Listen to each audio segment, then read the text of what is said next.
मेरे प्यारे दोस्तों, आरके क्लासेज के इस नए वीडियो में आप सभी लोगों का स्वागत है। और आज हम लोग पढ़ेंगे रासायनिक बलगतकी का भाग 5 यानी कि वीडियो नंबर 5।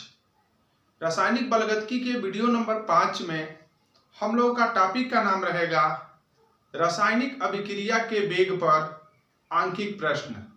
यानी कि कोई हमको रासायनिक अभिक्रिया दे दिया रहेगा और वहां से हमको उसका हल करके मान निकालना रहेगा, और मान में हमको क्या निकालना रहेगा, उसका वेग। यानी कि किसी भी रासायनिक अभिक्रिया आपका आंकिक प्रश्न उस पर हम लोग पढ़ेंगे। रासायनिक अभिक्रिया के वेग पर आंकिक प्रश्न पढ़ेंगे। तो मेरे प्यारे दोस्तों, अगर यह वीडियो आपको समझना है, अगर आपको आंकिक प्रश्न समझना है रासायनिक अभिक्रिया के वेग पर कि किसी भी अभिक्रिया का वेग कैसे निकालते हैं, तो मेरे हर वीडियो को जो केमिकल काइनेटिक्स में आपका पार्ट 1 से जो पढ़ाए हैं, रासायनिक बलगतकी भाग 1, भाग 2, भाग 3, भाग 4, यह जब तक चारों वीडियो आपको कंफर्म नहीं होगा तब तक यह इस पर आपका न्यूमेरिकल समझ में नहीं आएगा।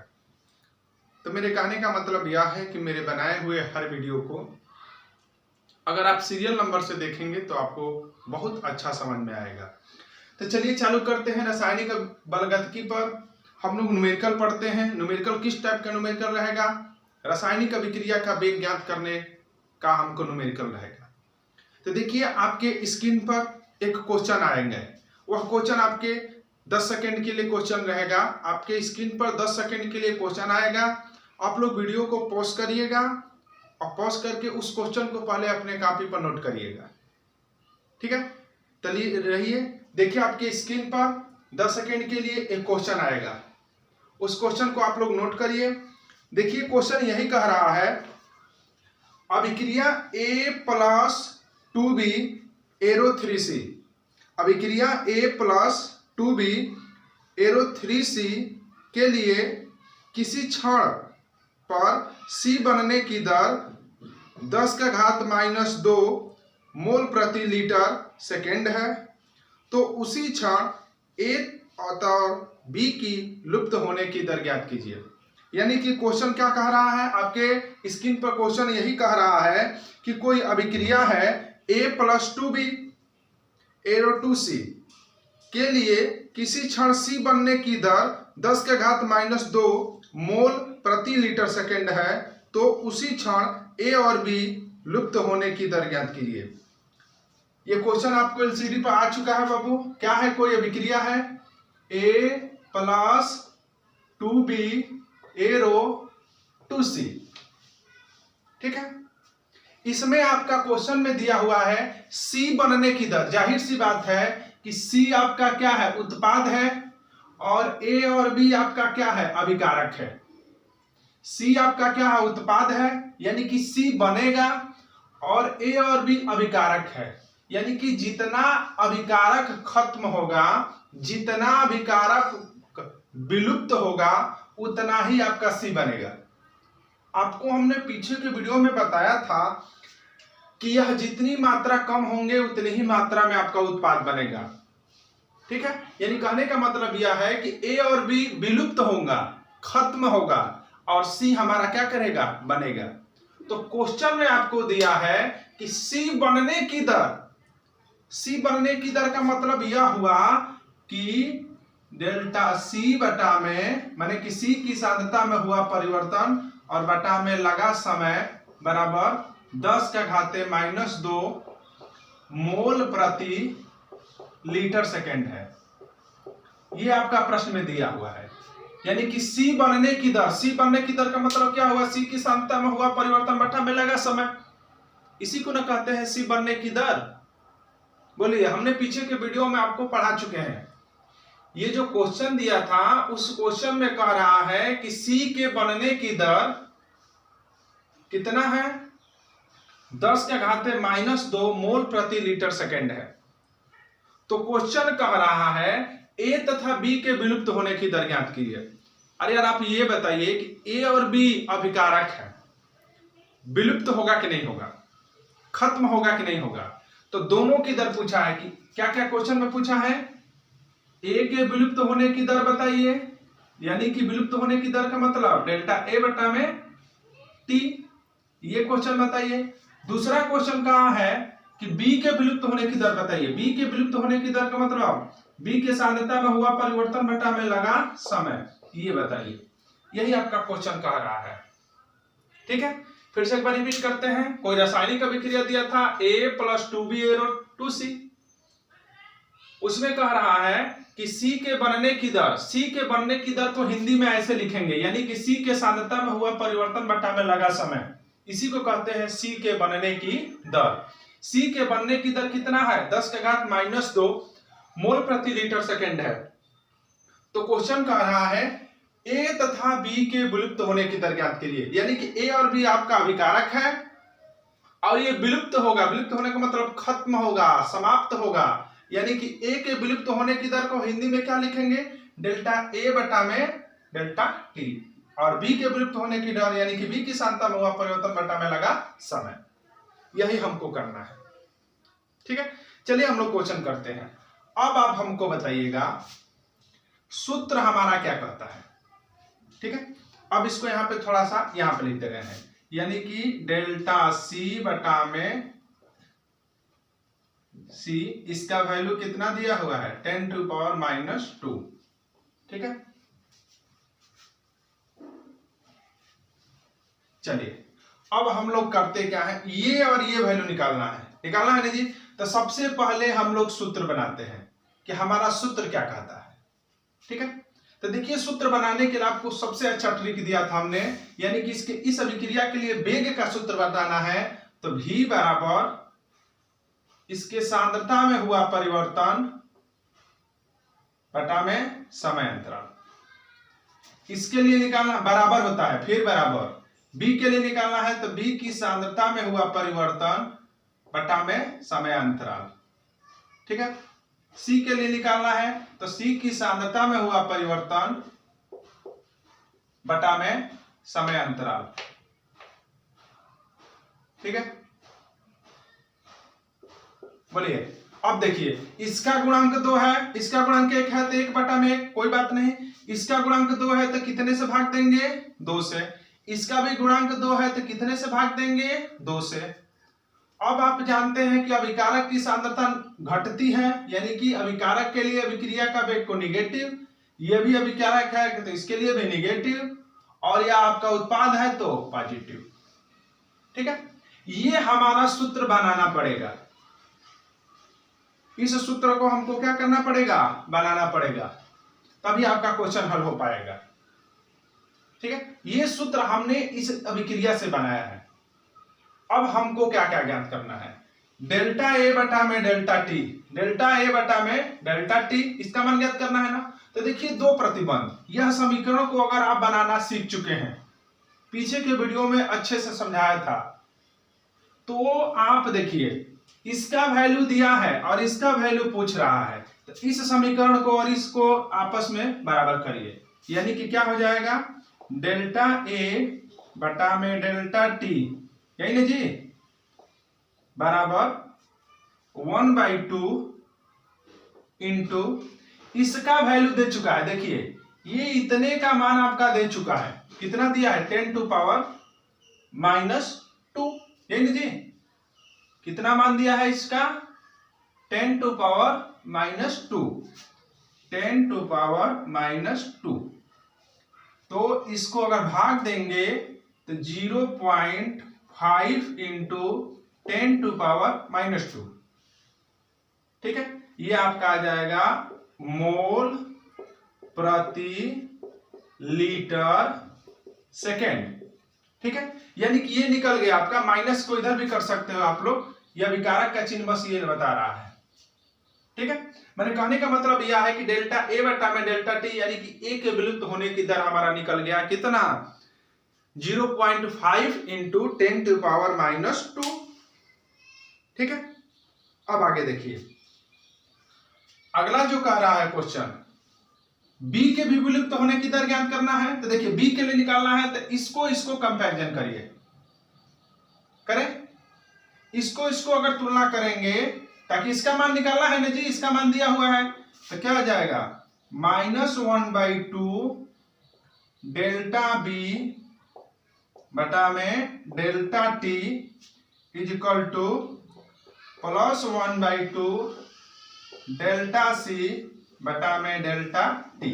अब देखिए डेल्टा सी बटा में डेल्टा टी, इसका वैल्यू दिया हुआ है तो यहीं पे लिख दे रहे हैं कितना, 10⁻²। अब बताइए 1/2 से 1/2 कैंसिल, यानी कि इसका मान कितना हुआ, 1 हुआ। ये माइनस इधर जाएगा तो यानी यहां से आपका निकल सकता है कि डेल्टा बी बटा में delta T is equal to -1 बटा में इतना हो जाएगा जी 1। ये माइनस इधर कर दिए हैं, ये आपका हो जाएगा मोल प्रति लीटर सेकेंड। ठीक है, देखिए इस तरह से हमारा ये क्वेश्चन हो गया। यहां पर ए के विलुप्त होने की दर ये निकल गया और यहाँ पर आपका वो बी के विलुप्त होने की दर यह निकल गया। आप लोग माइनस चिन्ह को हटा भी सकते हैं क्योंकि माइनस चिन्ह यह प्रदर्शित कर रहा है कि अभिकारक है और इसकी सांद्रता क्या होती है, घटती है जब अभिक्रिया प्रारंभ हो जाती है। ठीक है, अगर ये दोस्तों आपको वीडियो अच्छा समझ में आ रहा है तो प्लीज इसको लाइक और शेयर करना ना भूलिएगा। तो चलिए एक क्वेश्चन हम लोगों ने कर लिया। कौन सा क्वेश्चन था, आपके हमने स्क्रीन पे दे चुके थे कि ये क्वेश्चन था, कोई अभिक्रिया थी, क्या थी, A+2B → C के बनने की दर दे चुका था 10⁻⁻² मोल प्रति लीटर सेकेंड। ए और बी के विलुप्त होने की दर पूछ रहा था। क्योंकि ए और बी अभिकारक है तो अभिकारक समाप्त ही होगा धीरे धीरे जब अभिक्रिया प्रारंभ हो जाएगी। तो यानी कि ए के विलुप्त होने की दर यह हो गया, बी के विलुप्त होने की दर यह हो गया। यही क्वेश्चन हमारा निकालना था।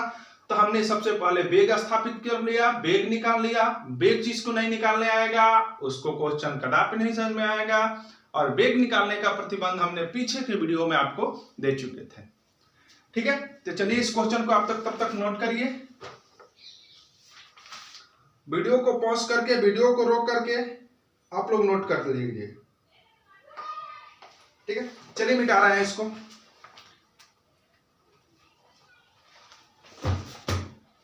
इस क्वेश्चन को मिटा रहे हैं।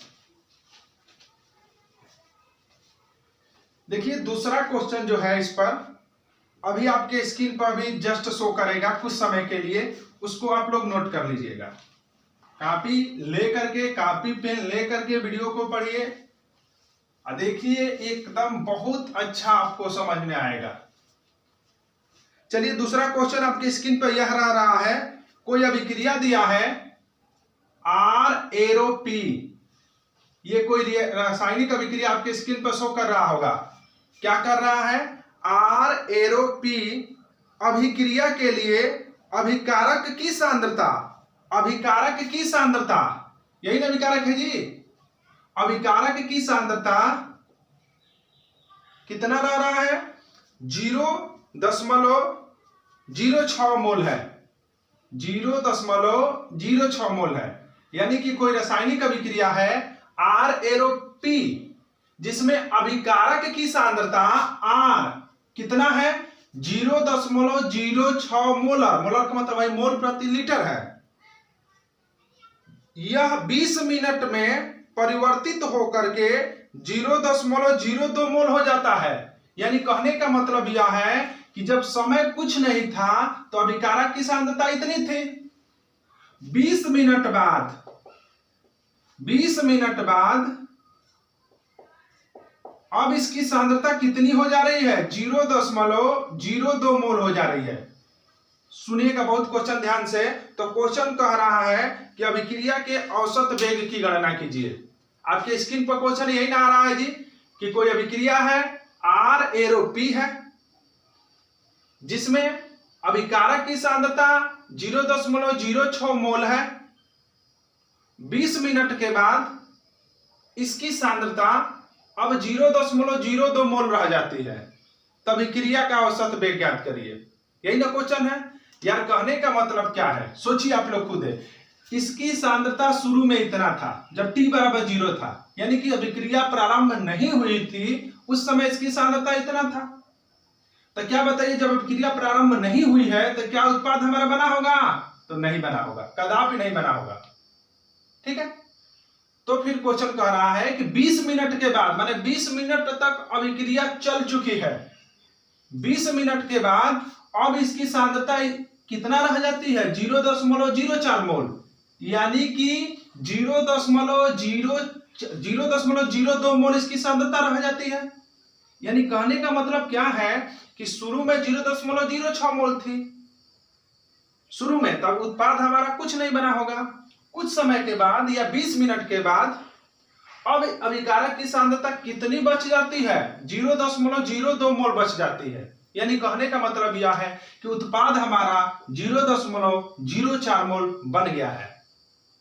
ठीक है यार, जितना इधर बनेगा उतना इधर घटेगा, यानी कि 0.06 मोल था और 0.04 मोल बच गया है। यानी कहने का मतलब क्या है? कहने का मतलब यही है कि इधर इतना मटेरियल बन चुका है और इतना मटेरियल बच चुका है। तो क्वेश्चन कह रहा है कि अभिक्रिया का औसत वेग बताइए। ये लीजिए, औसत वेग बताइए। तो वेग बराबर क्या होता है? अभिकारक या उत्पाद के सांद्रता में हुआ परिवर्तन, यही ना होता है जी। अभिकारक या उत्पाद के सांद्रता में हुआ परिवर्तन। तो मान लीजिए अभिकारक की सांद्रता पहले कितनी थी? 0.06 मोल, बाद में कितनी हो गई? 20 मिनट बाद 0.02 मोल हो गई। ठीक है, ये सांद्रता में परिवर्तन निकल गया जी। और समय कितना लग रहा है? 20 मिनट। तो इसको अगर हम घटा लेंगे तो 0.04 बटा में 20, यानी कहने का मतलब क्या है कि सांद्रता में कितने का परिवर्तन हो रहा है? कितनी इसकी सांद्रता घट जा रही है 20 मिनट बाद? तो 0.04 मोल घट जा रही है। ठीक है, कोई दिक्कत? बोलिए। तब यहां से आप इसको कैलकुलेशन कर लीजिए, जितना आएगा आपको आ सकता है कितना इसका, इसको आप लोग कैलकुलेशन कर लीजिएगा, चाहे हम ही कर दे रहे हैं। 0 या इसको हम डायरेक्ट 4 कर दे रहे हैं। 0.4 बटा में 1000, मैंने 100 से ऊपर भी गुणा कर दिया है, 100 से नीचे भी गुणा कर दिया है। तो ये कितनी बार में कट जाएगा? 500 बार में कट जाएगा। कट जाएगा ना? 2000 को 4 से कटाए हैं तो ये हो जाएगा 1 बटा में 500। ठीक है, अब 1 बटा में 500 अगर हल करेंगे तो 1 बटा में 5 गुणे 10 का घाते 2 लिख सकते हो 100 को।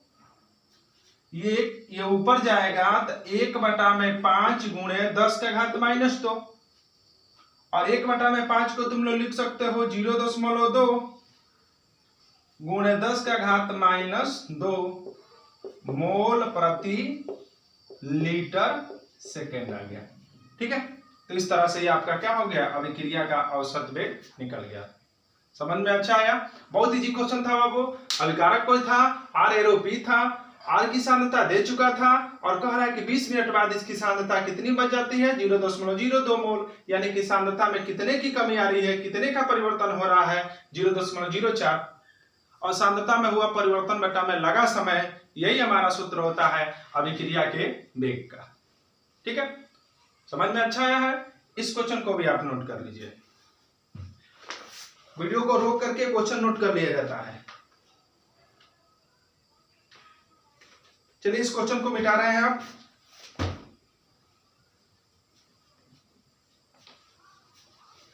देखिए तीसरा क्वेश्चन हम लोग पढ़ेंगे अब।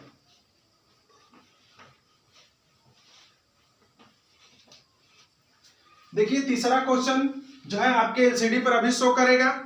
देखिए आपके तीसरा क्वेश्चन एलसीडी पर शो कर रहा होगा। क्वेश्चन कह रहा है उत्पाद अभिक्रिया में, माने कोई अभिक्रिया है जो प्रोडक्शन कर रही है, उत्पाद कर रही है।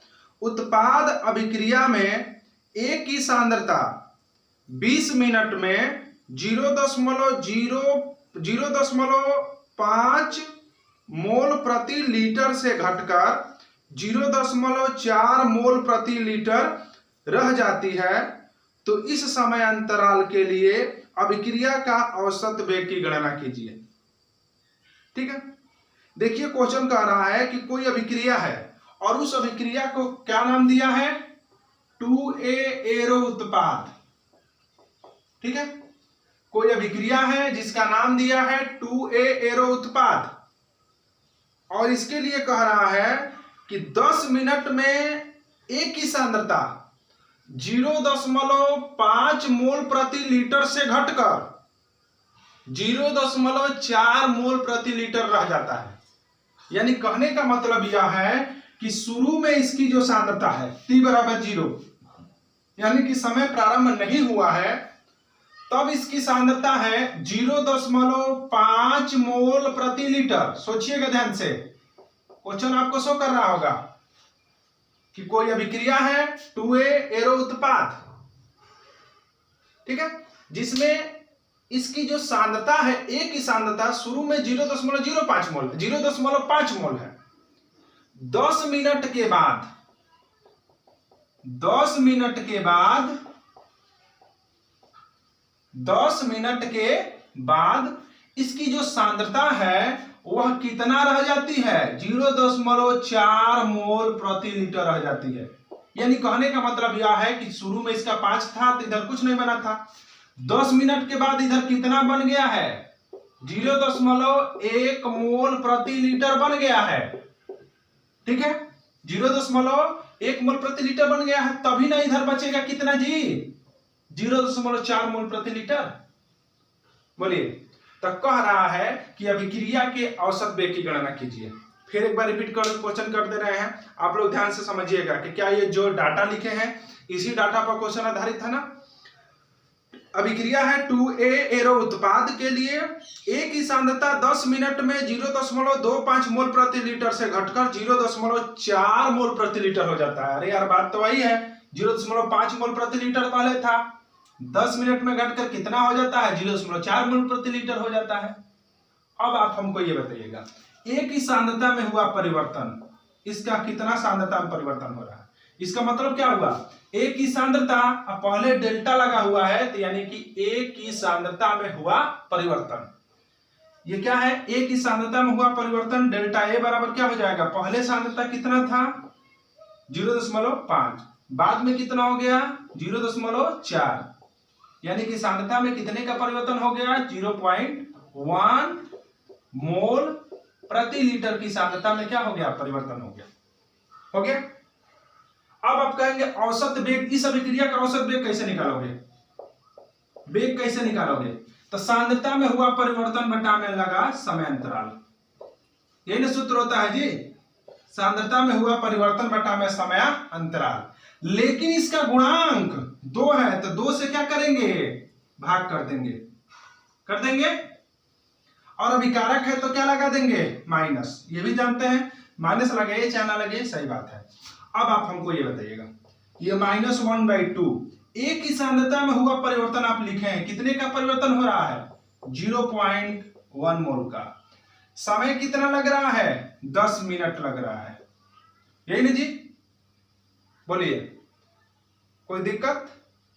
अब आप हमको ये बताइएगा क्वेश्चन, ये क्या हो जाएगा? 0.1 इंटू क्या हो जाएगा जी? 20। ये क्या कर सकते हैं, एक ऊपर भी 10 से गुणा कर दिए, नीचे भी 10 से, 200 हो जाएगा। बढ़िए, ये 10 के घात -2 10 के घात +2 हो जाएगा, होगा ना जी? 1/2 इंटू 10⁻² हो जाएगा। बात तो वही, 100 इसका वैल्यू हुआ, 200 हो जाएगा। इसको भाग दोगे 0.5 इंटू 10⁻² हो जाएगा। ये आपका आएगा मोल प्रति लीटर प्रति मिनट आएगा। सॉरी, इसके पिछले वाला क्वेश्चन में देखिएगा, अगर मिनट दिया होगा तो लीटर प्रति सेकंड नहीं होगा, हम अगर मिस्टेक वहां पर कर दिए होंगे, ठीक है? जो पीछे का क्वेश्चन किए, क्योंकि मिनट में अगर दिया रहेगा तो क्या किसमें उत्तर आएगा? मोल प्रति लीटर मिनट में आएगा। इसको थोड़ा सा वो मिस्टेक हुआ था हमारे हमसे, उसको आप मिला लीजिएगा।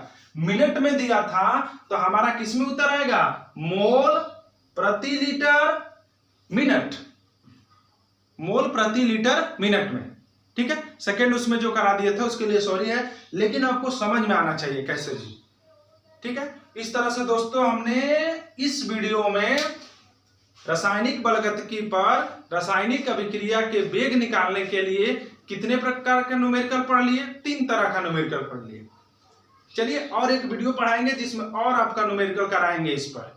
तब तक के लिए आप लोग इतना क्वेश्चन नोट करिए, समझ में आया होगा तो लाइक सब्सक्राइब शेयर जो करना है करिएगा, लेकिन आप पढ़िए जरूर, ठीक है।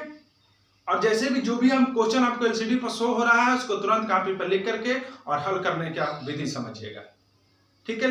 चलते हैं बाबू, तब तक के लिए धन्यवाद, बाय बाय।